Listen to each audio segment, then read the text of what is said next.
Assalamualaikum warahmatullahi wabarakatuh.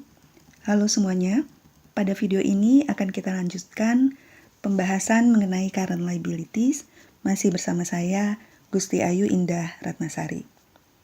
Pada video sebelumnya, kita sudah membahas materi tentang account payable dan notes payable, ya. Kali ini pembahasan akan kita lanjutkan dengan jenis current liabilities lainnya, yaitu current portion of long-term debt dan unearned revenue.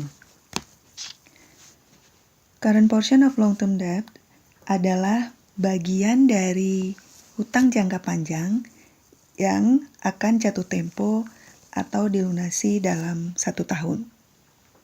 Kita lihat contohnya, misalnya kita asumsikan PTS pada tanggal 31 Desember 2019 menerima hutang jangka panjang sebesar 50 juta rupiah. Hutang jangka panjang ini akan dibayar secara berkala mulai tahun 2020, ya. Misalnya sebesar 10 juta rupiah setiap tahun. Baik. Kewajiban jangka panjang yang dibayar dalam pembayaran berkala ini disebut dengan installment, ya. Angsuran atau installment yang jatuh tempo dalam 1 tahun mendatang, ya, 1 tahun mendatang berarti yang jatuh tempo di 2020, ya kan, akan diklasifikasikan, akan digolongkan sebagai kewajiban lancar atau current liabilities, ya.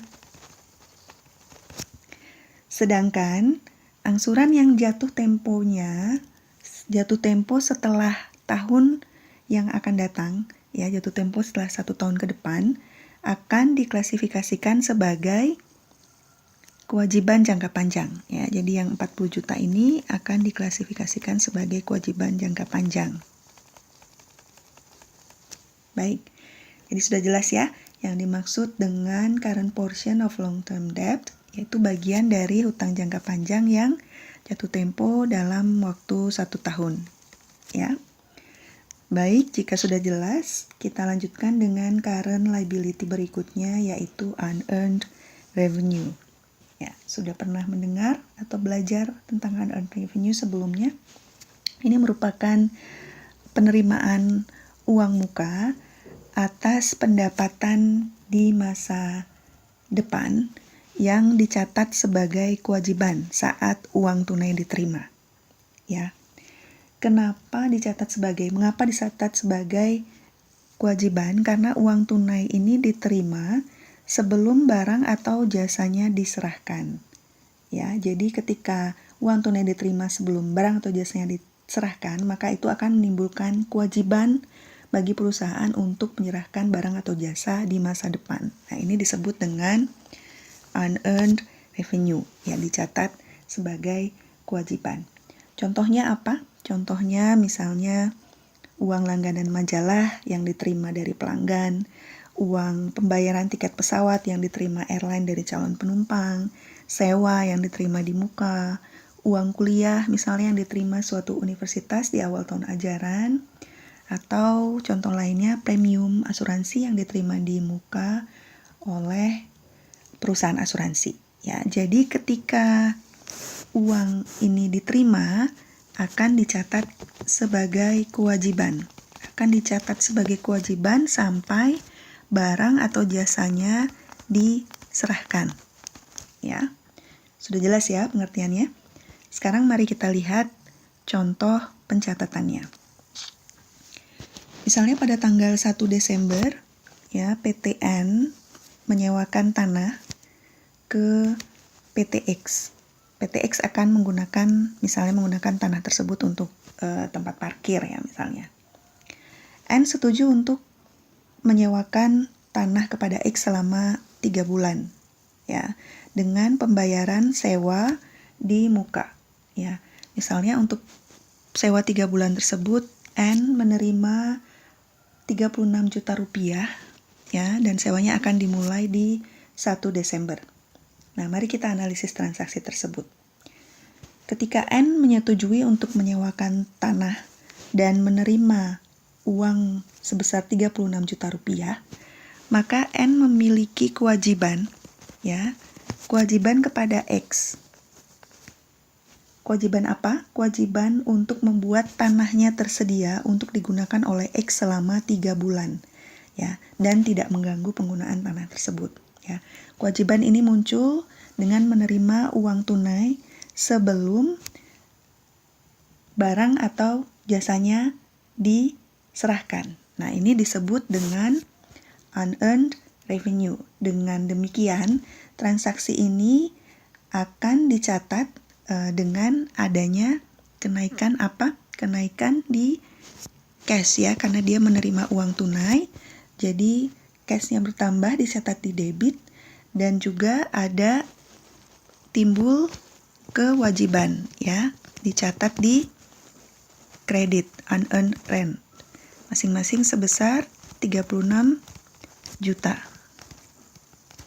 rupiah, ya. Baik, seiring berjalannya waktu, ya, unearned rent ini akan berkurang, akan semakin berkurang dan akan menjadi pendapatan. Ya, maksudnya bagaimana? Mari kita lihat penjelasan berikutnya. Baik, tadi periode sewanya 3 bulan, ya. 3 bulan dimulai dari 1 Desember.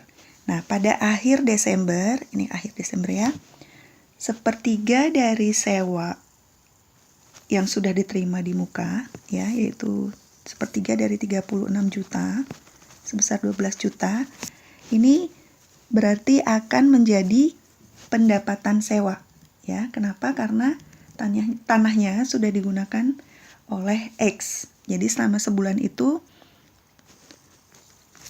sudah terjadi pendapatan sewa. Sementara sisa 24 juta akan menjadi pendapatan sewa di bulan-bulan yang akan datang, ya. Dengan demikian, 12 juta ini merupakan pendapatan sewa di bulan Desember dan harus dicatat dengan jurnal penyesuaian, ya, dicatat dengan jurnal penyesuaian. Kita lihat bagaimana pencatatannya.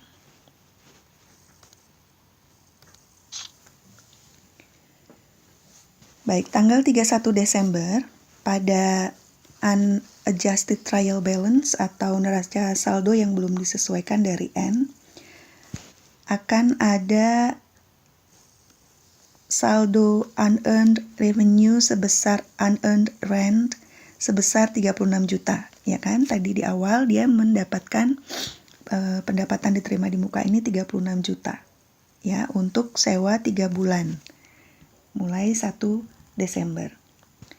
Pada tanggal 31 Desember, 1 bulan sewa telah terjadi, ya.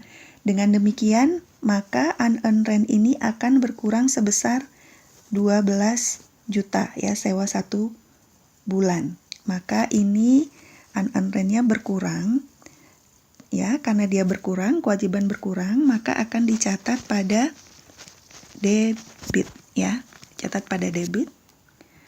Kemudian 12 juta ini merupakan pendapatan sewa selama bulan Desember. Jadi timbul pendapatan sewa, pendapatannya bertambah, berarti akan dicatat pada kredit, ya, sebesar 12 juta rupiah. Ya, jadi 12 juta merupakan pendapatan selama 1 bulan, yaitu 36 juta dibagi 3. Ya, jurnal penyesuaiannya akan terlihat seperti ini. Baik, setelah jurnal penyesuaian dicatat, ya, dan diposting, kita lihat akun sewa diterima di muka atau unearned rent, ya. Ini unearned rent akan memiliki saldo sebesar berapa? 24 juta. Kenapa? Karena sudah berkurang sebesar 12 juta. Saldo ini akan menjadi kewajiban, merupakan kewajiban bagi PTN dan akan menjadi revenue di periode berikutnya, ya, di periode 2 bulan berikutnya. Oke, selain itu, setelah dilakukan adjusting entry, terdapat pendapatan sewa sebesar 12 juta yang merupakan pendapatan selama periode berjalan atau selama bulan Desember. Ya. Bagaimana jika tidak dilakukan adjustment? Ya, jika tidak dilakukan adjustment, maka laporan keuangan yang disusun pada tanggal 31 Desember akan misstated atau salah saji. Ya. Pada laporan laba rugi atau income statement, pendapatan sewa dan laba bersihnya akan disajikan lebih kecil dari yang seharusnya, ya. Akan disajikan lebih kecil dari yang seharusnya jika penyesuaian tidak dilakukan. Sedangkan di neraca, jika tidak dilakukan penyesuaian, maka akan ada kewajiban yang overstated. Ya, overstated sebesar 12 juta. Ya, dan karena kewajibannya overstated, maka owner's equity-nya akan understated sebesar 12 juta. Ya.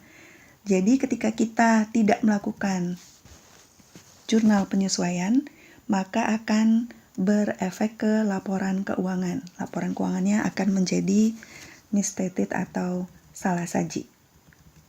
Baik, kita sampai pada akhir video pembelajaran current liabilities. Semoga penjelasannya dapat dipahami dan bermanfaat. Untuk menambah pemahaman atas materi yang sudah dipelajari, silahkan dilanjutkan dengan melakukan latihan soal. Sampai jumpa.